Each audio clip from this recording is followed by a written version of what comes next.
In a world flooded with noise, deception, and endless distractions, it's easy to fall behind, not because you lack potential or drive, but because you haven't been taught to see the battlefield for what it really is. Today, more than ever, we need a certain kind of clarity, not just optimism, not blind faith, but real discernment. The kind that cuts through the fog of manipulation, half-truths, and surface-level narratives. We're told to be as wise as serpents and as gentle as doves. That doesn't mean weak or naive, it means sharp, observant, strategic, and above all, aware. This isn't a conversation about greed or tyranny. It's about dominion. It's about how to walk into a room and radiate real presence. Not arrogance, not noise, but an authority that can't be ignored. If that resonates with you, stay with me, because I'm about to share 5 powerful ancient principles, yes, Machiavellian in the world's eyes, but deeply rooted in spiritual and practical truth. These rules will give you the upper hand in a chaotic world filled with manipulation and illusion. Let's start with Rule 1. Rule number 1. Master the power of silence. Silence isn't weakness. Silence is restrained power. It's emotional control in a world addicted to reaction. It's discipline in a culture that rewards constant commentary. The second you wake up, the world starts talking. Notifications, opinions, news, tweets.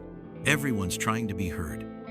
But in that sea of noise, the rarest voice, the one people lean in to hear us, the one that knows when to speak and when to say nothing at all. You don't need to weigh in on every debate. You don't need to correct every misunderstanding. You don't even need to prove every point.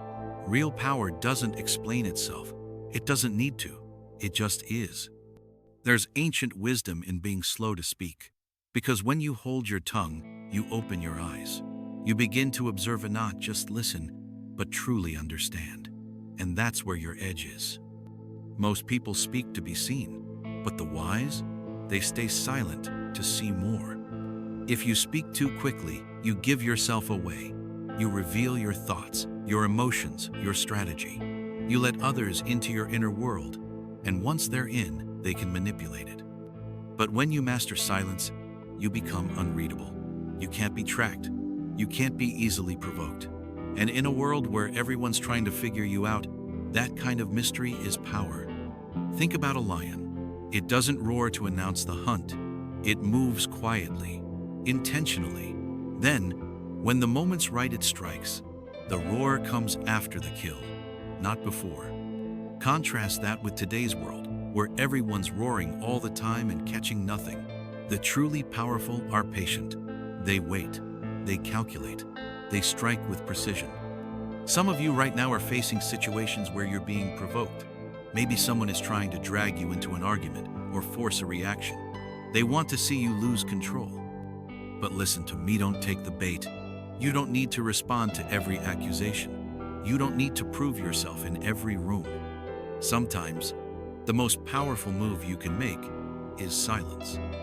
And here's the deeper layer. Silence isn't just about avoiding chaos. It's about making space to hear from something higher. Some of your greatest breakthroughs won't come through shouting or striving or posting your truth on social media. They'll come in the stillness.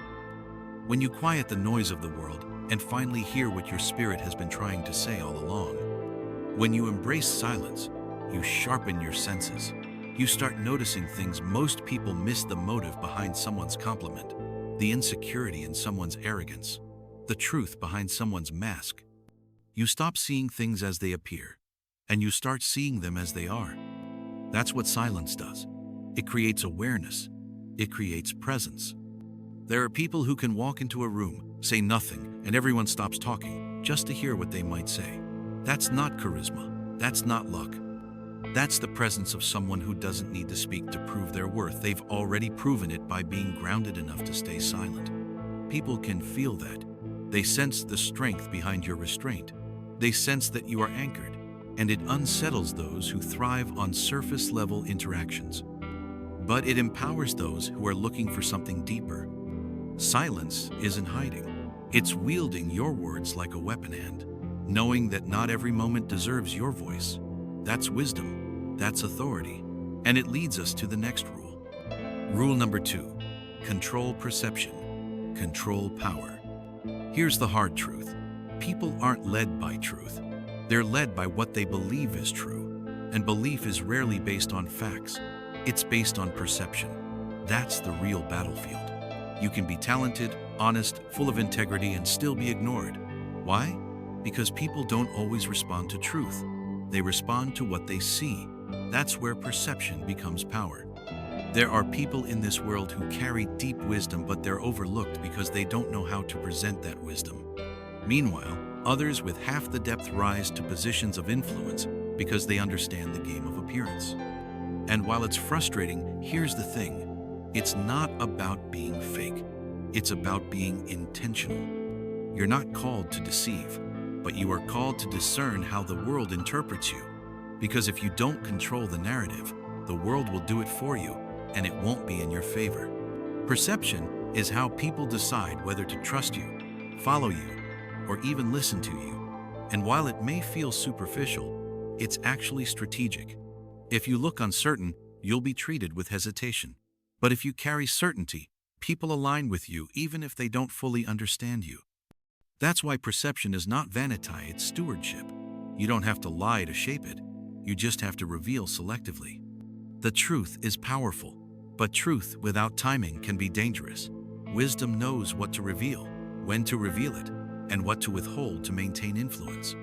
Sometimes you need to look stronger than you feel, not to be fake, but because people are looking to you for stability.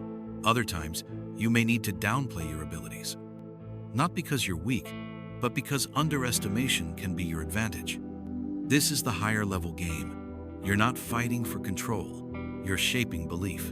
And when you shape what people believe, they will often follow without resistance. Perception becomes the door through which power walks. The one who controls it doesn't have to demand authority. Authority just begins to follow them. Rule number 3. Win the mind before you win the fight. Every battle you'll ever face, every argument, every opposition, every challenge starts in the same place, your mind. Long before you ever step into the arena, the real war is being waged inside your thoughts. And if you don't win there, it doesn't matter how skilled you are, you'll still lose. See, the mind isn't just where ideas live, it's where your reality is created. The way you think about yourself, the way you interpret others, and the way you perceive your options, all of it is shaped by thought. And those thoughts determine everything: your habits, your reactions, your confidence, and ultimately, your direction. You could be trained, talented, and surrounded by opportunity, but if your thinking is broken, your path will be too. That's why the truly powerful don't start with force or strategy.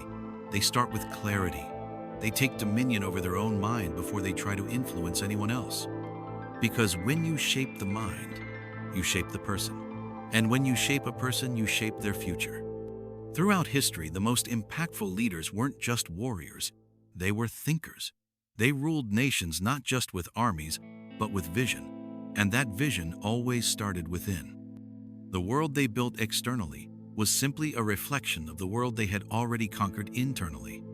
Think about how most people prepare for a confrontation. They gather facts. They rehearse arguments. They sharpen their comebacks. But the wise? They prepared differently. They ask a deeper question. What does this person need to believe before I even speak? That's the real play. If you've already shaped someone's perspective, you don't need to argue. You don't need to overpower. You just guide the agreement that's already forming in their mind. Because influence isn't about domination, it's about alignment. And once the mind aligns, everything else follows. The emotions, the will, even the resistance begins to crumble. When you walk into a room, people start forming opinions about you instantly. It's subconscious. It's instinctual. They assess your posture, your energy, your tone, before you even open your mouth. And that perception sets the tone for how they'll treat you. A dominant presence understands that. They don't just craft what they're going to say, they craft what they want others to think, before the conversation even starts. Because every word you speak is a seed, and every mind you encounter is soil. What grows depends on what you plant. So if you want to outmaneuver resistance, stop focusing only on behavior. Get underneath that. Go to the belief level. Ask yourself, what mindset is producing this behavior? Because behind every pattern is a thought. And if you can shift that thought, you can shift everything. This even applies to your own life. Some people are trapped not by what others are doing to them, but by what they believe about themselves. They believe they're not enough, that they'll never succeed, that they don't deserve influence. So they hesitate. They play small. They talk themselves out of the room before they even walk in. But if they could win that mental battle just once they'd see that everything changes, the world outside bends to the reality you carry within. This is why your mind must be protected, guarded, curated. You can't let every voice have access. You can't entertain every doubt or fear or assumption, because once your mind is compromised, your actions follow. And once your actions are compromised, your direction shifts, and with it, your destiny. Have you ever noticed how people gravitate towards someone who speaks with conviction? Even if they don't agree with them, they listen. Why? Because conviction disarms confusion. A person who knows who they are, who speaks with clarity and moves with certainty, that person doesn't need to force respect. It comes to them. It's not always about shouting louder. Sometimes it's just about thinking better. You don't win rooms by overpowering everyone. You win them by setting the tone before the noise begins. By anchoring your mind in truth and vision, you silence the chaos. And once your mind is sound, even a whisper carries weight. Because influence doesn't start with charisma, it starts with clarity. It starts with the kind of inner peace that's unshakable, the kind of mental discipline that doesn't panic in uncertainty, and the kind of focused intention that turns rooms without raising its voice. The mind is the master lever. If you can rule there, every other battle becomes a formality. Rule number 4, exploit the weakness that pride hides. Let's talk about pride for a moment. Pride walks into the room first. It's loud, it's polished, it puts on a show, it demands respect. It wants to be the smartest, the strongest, the most admired. But here's the secret. Pride is never as powerful as it seems. In fact, pride is usually a cover-up.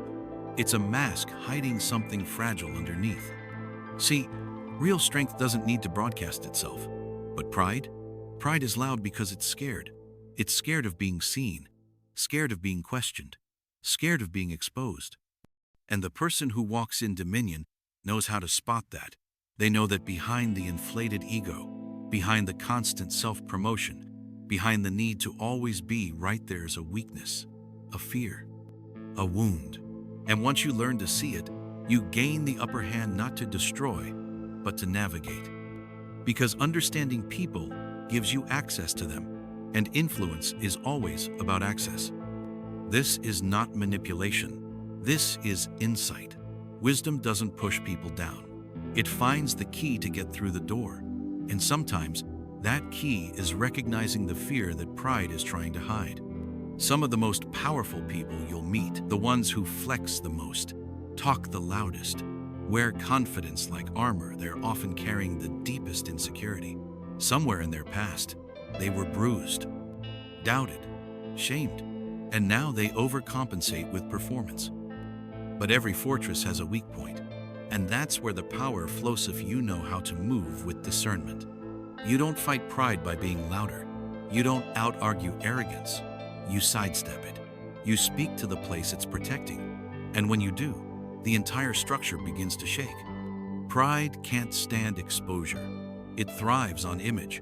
So when you stop playing its game and instead speak to truth, everything shifts. There are people who've lost everything because they tried to confront pride head-on. They didn't understand what they were really up against.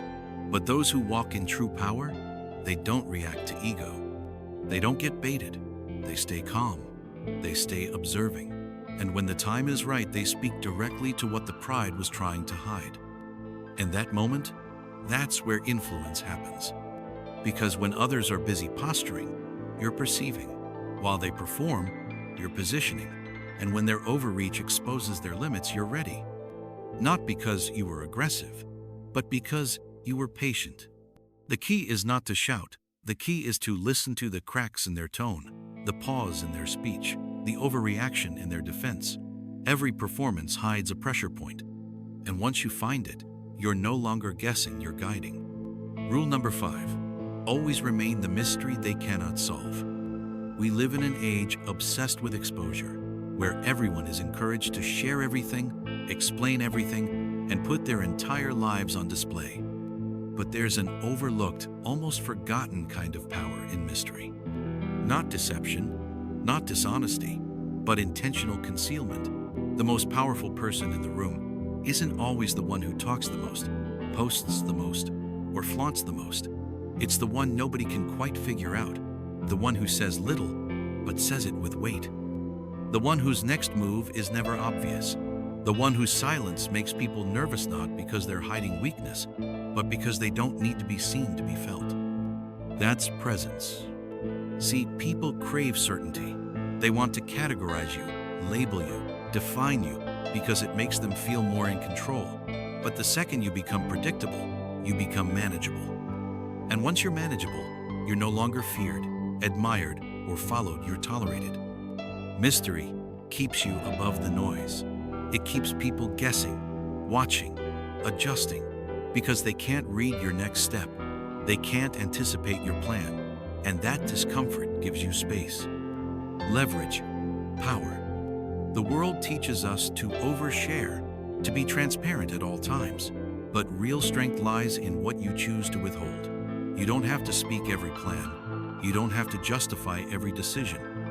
You don't have to respond to every rumor or defend every move. Because when your identity is rooted, when you know who you are, your silence speaks louder than your words ever could. Even in spiritual terms, the divine operates through mystery. Not everything is revealed all at once. There are seasons of silence, not because there's absence, but because timing matters more than explanation. There's a purpose in the hidden, a strength in the unseen. So too, must you learn to walk. Your next move doesn't need to be known. Your motives don't need to be understood. Your strength doesn't need to be proven. Because when everyone knows your patterns, your pressure points, your preferences, they can prepare for you. They can plan around you. But when you're the unknown variable, when your silence leaves room for interpretation, you become unpredictable. And unpredictability keeps people alert. It forces them to respect boundaries they can't fully see. It makes them second-guess their assumptions. And in that hesitation, you move freely. This is not manipulation. This is dominion. Dominion doesn't chase control. It embodies it, quietly, subtly, confidently. Let others brag. You build. Let others explain. You prepare. Let others rush to be understood.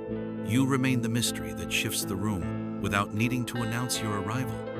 There's a sacred power in being untrackable, unresolved, unreadable. And here's the beautiful irony. When you become that kind of person, you're not drawing attention to yourself, but attention follows you anyway, because mystery is magnetic. It makes people lean in. It makes them curious. It makes them watch. Some of your most effective moves in life will be made silently. You'll walk into a room and change the temperature without saying a word. You'll shift a narrative with one well-timed sentence. You'll remove yourself from chaos and let your absence speak louder than your arguments ever could. This is how you rise without climbing ladders that others are fighting over. While they're busy performing, you're positioning. While they overexpose themselves, you're conserving your power. Mystery protects your spirit. It guards your vision. It shields your purpose from cheap access. Because once you are fully understood, you are fully exposed. And full exposure is vulnerability. People don't sabotage what they don't understand. They sabotage what they think they understand. So don't give them the script. Don't make yourself easy to interpret. Make them wonder. Make them study. Make them rethink what they thought they knew. And when your moves finally become visible, they won't see them coming. This isn't about arrogance. It's about groundedness. Mystery doesn't mean you're insecure. It means you're confident enough not to need constant validation. You don't shine to be seen. You shine because you're lit from within. And that inner light, subtle, steady, undeniable, lasts far longer than the temporary flash of performance. You move in seasons, not trends. You don't chase applause. You don't react to criticism. You don't need the room to agree with you for you to walk in power. Because your power doesn't come from the room. It comes from your presence in it. When you embody mystery, you stop chasing influence and it starts chasing you. You're not merely seen, you're felt. And that kind of presence shifts the atmosphere, bringing it all together. These 5 rules aren't about pretending to be something you're not. They're about uncovering who you truly are. They're about mastery, not of others, but of yourself. This isn't about manipulation. This is about spiritual alignment, discernment, clarity. To outsmart the chaos around you, you don't need to outtalk, outfight, or outshine anyone. You need to move differently, think differently, see differently. You need to be the person who speaks less but sees more, wins the mind before engaging the battle, hears the insecurity behind pride and moves with wisdom, controls perception not with deception but with strategy, and remains a mystery in a world obsessed with constant exposure. When you embody those qualities, you stop reacting to the world and start shaping it. You don't flinch when challenged. You don't chase attention. You don't need validation. You walk in quiet power. The kind of power that doesn't need to prove itself. The kind that people feel before you even speak. The kind that leads not with impulse but with insight. Because real influence doesn't come from volume. It comes from vision. And when you master these principles, you no longer need to fight for control because control starts following you. This is the path to dominion. What you've just heard, these 5 rules, are not quick tricks. They're not surface-level strategies. They're ancient principles, spiritual weapons, tools of inner mastery that allow you to rise above the chaos, beyond the noise, and deeper into clarity. They don't belong to tyrants or manipulators.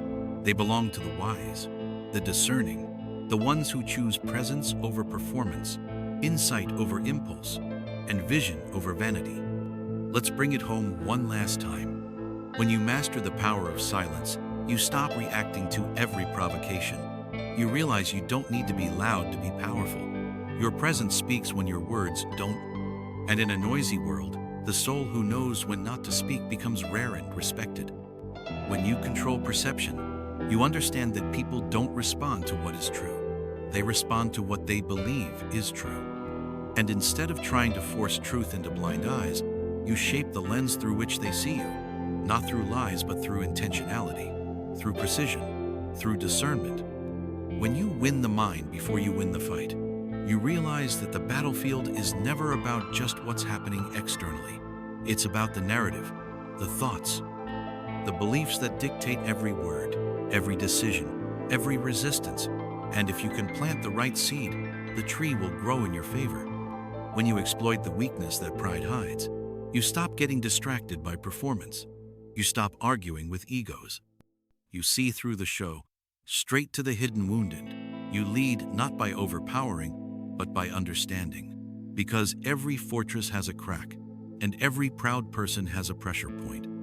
And when you remain the mystery they cannot solve, you learn to walk in a power that doesn't perform, a presence that doesn't need explanation. You let people wonder. You let your silence work for you. Because in a world desperate for visibility, your mystery is your protection and your edge. These rules, when applied with wisdom, don't just change how others see you. They change how you see the world. They shift you from reactive to intentional, from chasing power to embodying it. They lift you into a different kind of leadership bone that doesn't require dominance to be dominant, one that doesn't seek control because control naturally follows the person who has mastered themselves. Stillness is not passivity, it's precision. Let the world scramble for attention. Let others chase applause, validation, influence, or revenge. You stay still. Still not because you're passive, but because you're precise. Stillness is strategy. Stillness is awareness. Stillness is the power to move only when movement matters. While others rush, you watch.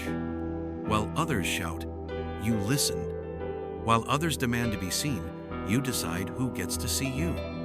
Because you don't show your strength in flashes, you reveal it in moments, in posture, in patience, in restraint, the kind of restraint that makes others lean in, the kind that makes the room quiet when you finally choose to speak.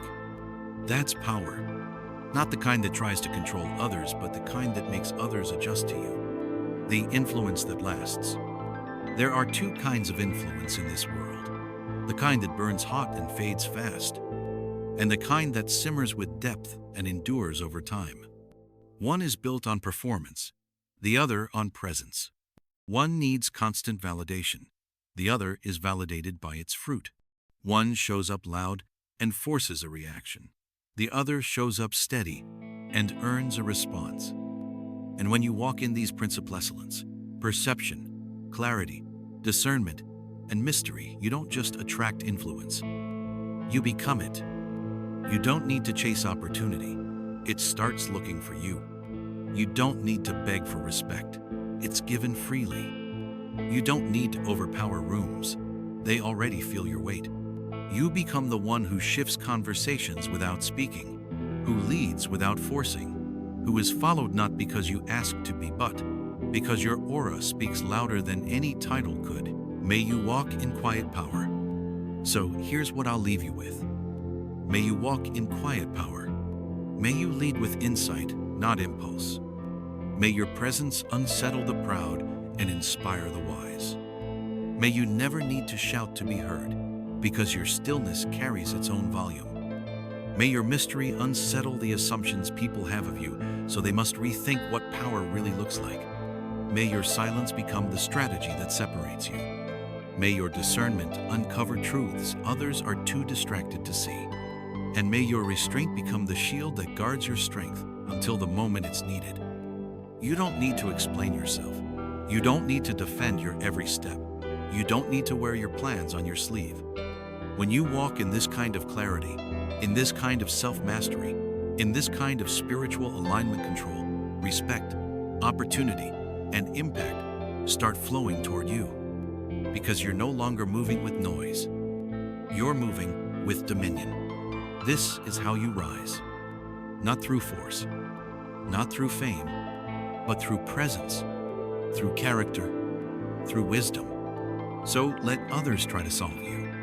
Let them try to figure you out, provoke you, underestimate you, talk over you. While they scramble, you study. While they project, you perceive. And while they reach for power, you become the presence that holds it. Unshaken, unmoved, and ultimately untouchable.